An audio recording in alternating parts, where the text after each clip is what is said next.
Halo, selamat pagi rekan trader. Apa kabar kalian hari ini? Semoga kalian semua sehat ya. Kembali lagi di YouTube channel Vintage Markets Indonesia di segmen mapping dan analisis pasar emas XAUUSD untuk satu minggu ke depan ya. Hari ini adalah hari Rabu tanggal 2 Oktober tahun 2024. Untuk informasi di bulan depan yaitu November, kita mungkin akan membuat segmen baru di YouTube ini yaitu live trading. Di segmen ini nanti kita akan bisa analisa dan trading bareng ya, teman-teman. Jadi agar teman-teman tidak ketinggalan informasinya mengenai segmen live trading ini, jangan lupa untuk subscribe channel ini dan nyalakan lonceng notifikasinya ya. Nah, sebelum kita ke analisis teknikal, saya mau review dulu ya mengenai analisis fundamental pergerakan harga emas di minggu lalu dan juga di hari yang akan datang, teman-teman. Oke, kita review pergerakan emas satu minggu yang lalu. Jadi dalam satu minggu terakhir, harga emas akhirnya mengalami all-time high lagi pada hari Kamis tanggal 26 September 2024 sampai ke level tertingginya di harga $2.685.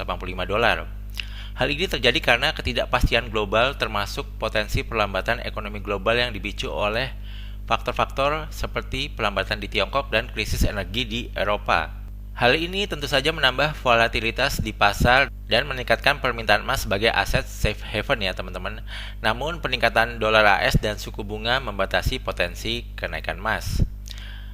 Setelah harga break all-time high-nya yang lalu, di saat ini harga emas bermain di kisaran range yang terbatas di antara $2.685 sampai level support di $2.624. Dan untuk minggu ini trader akan menunggu rilis data ketenaga kerjaan ya atau NFP di Amerika Serikat yang akan rilis pada hari Jumat tanggal 4 Oktober 2024. Data NFP ini sangat berpengaruh terhadap keputusan Federal Reserve nanti terkait suku bunga ya teman-teman, yang merupakan faktor utama juga dalam pergerakan harga emas. Nah, ini adalah berita-berita yang perlu kita waspadai di minggu ini. Yang pertama ada ADP Non-Farm AS ya yang akan rilis pada hari Rabu tanggal 2 Oktober. Ini nanti malam ya, jam 7:15 waktu Indonesia Barat. Jadi buat yang belum tahu, ADP Non-Farm ini adalah laporan ekonomi bulanan yang memberikan perkiraan pertumbuhan lapangan kerja di sektor swasta di Amerika Serikat. Laporan ini mengukur perubahan jumlah pekerjaan di perusahaan-perusahaan non-pemerintah.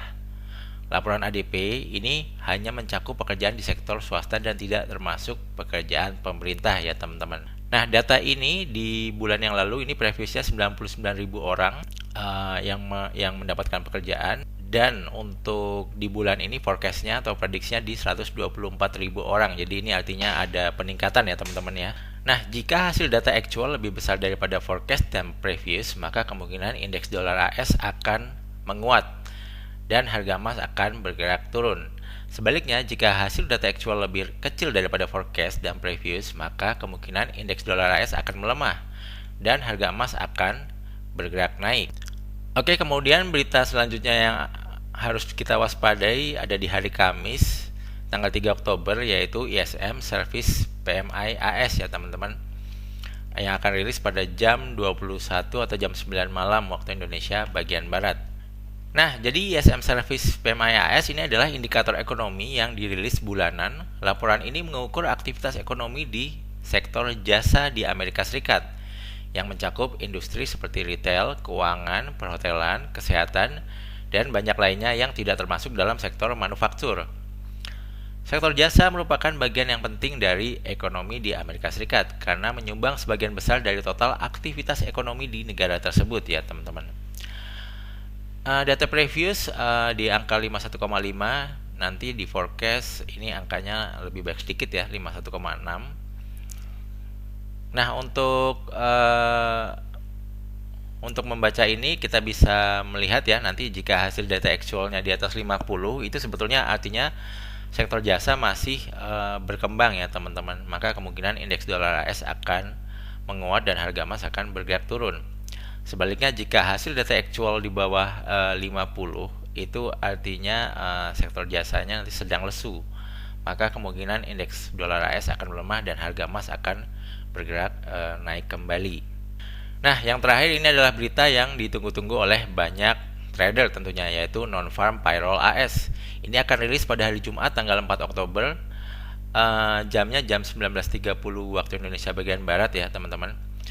Jadi NFP ini adalah laporan ekonomi bulanan yang mengukur perubahan jumlah pekerjaan di semua sektor ekonomi, kecuali sektor pertanian, pemerintahan, rumah tangga pribadi, dan organisasi nirlaba.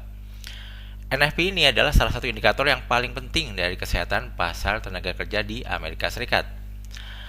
Bisa kita lihat previousnya ada 142.000 orang yang mendapatkan pekerjaan. Ini di bulan ini, itu yang bulan lalu ya. Ini yang bulan ini forecastnya ada 144.000 orang yang akan mendapatkan pekerjaan.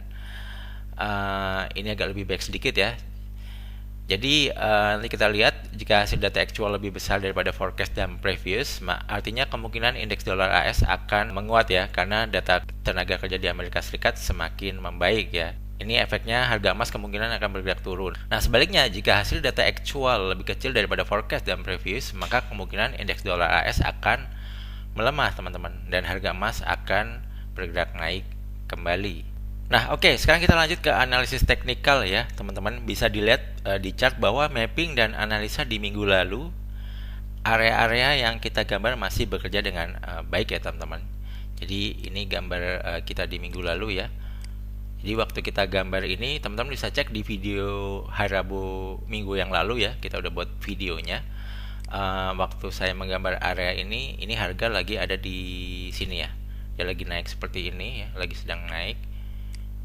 Nah ini kita gambar di main areanya. Waktu saat harga gold naik ini kan dia sudah nggak ada resist ya, dan nggak ada area supply ya. Jadi kita nggak bisa gambar area supply-nya pada hari Rabu yang lalu ya. Dan saya juga ingatkan kepada teman-teman buat yang mau cari sell, hati-hati juga ya, karena belum ada perlawanan dari seller ya pada saat itu.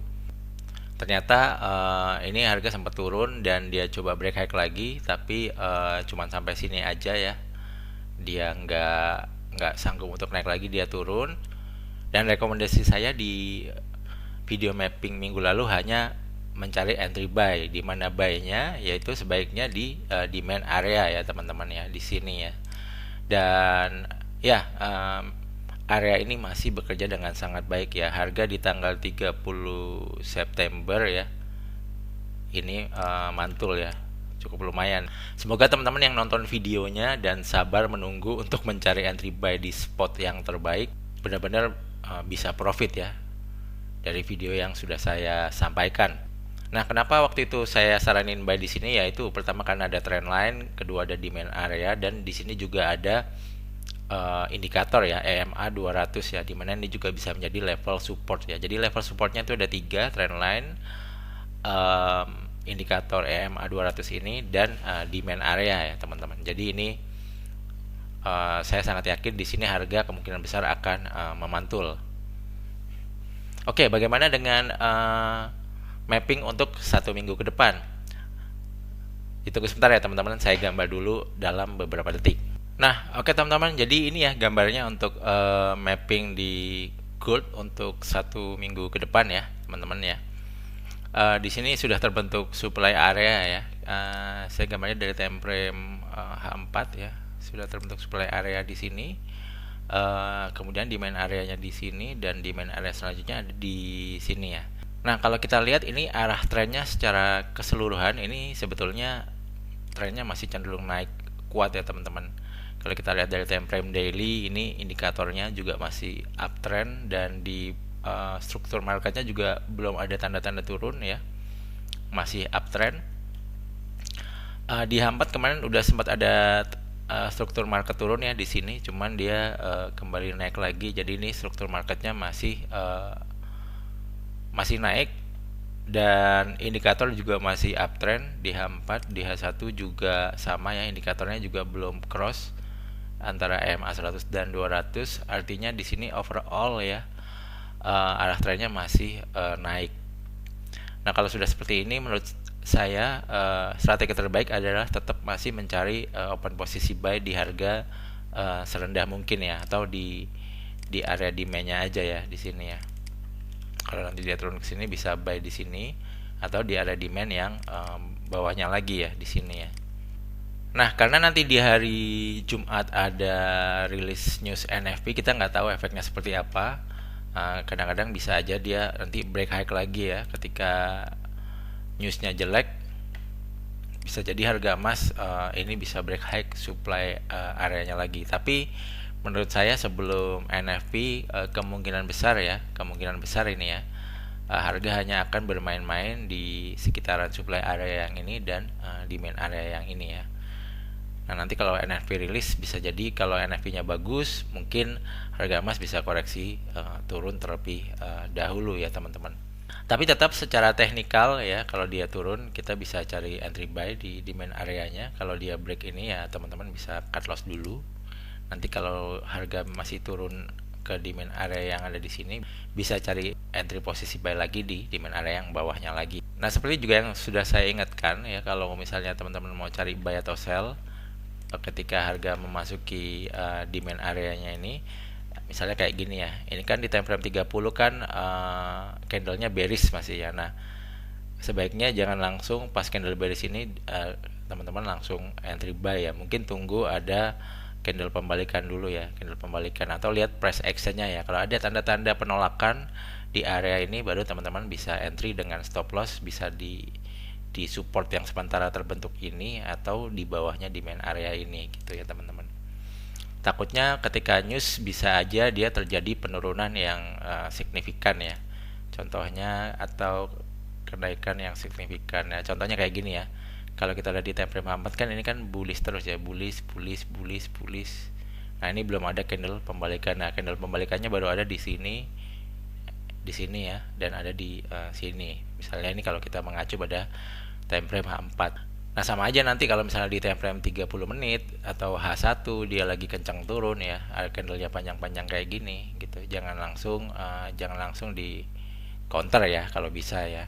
Tapi kalau teman-teman udah tahu SL-nya misalnya di bawah ini dan mau langsung entry ya juga nggak apa-apa. Cuman ini cara yang lebih demokratis lah ibaratnya gitu ya. Jadi menunggu ada sinyal atau menunggu ada price action yang menunjukkan bahwa harga ada pembalikan gitu ya.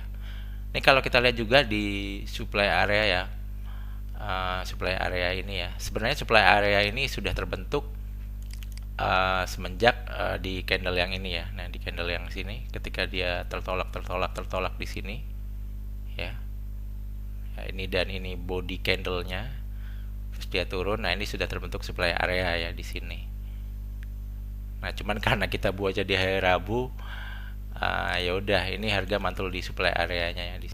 Ya kita lihat nanti harga untuk menembus supply area ini juga harus ditopang news kalau menurut saya ya. Kalau ada newsnya mendukung, maka dia bisa break high lagi. Dan news ya di minggu ini yang sangat ditunggu oleh para trader yaitu NFP ya teman-teman.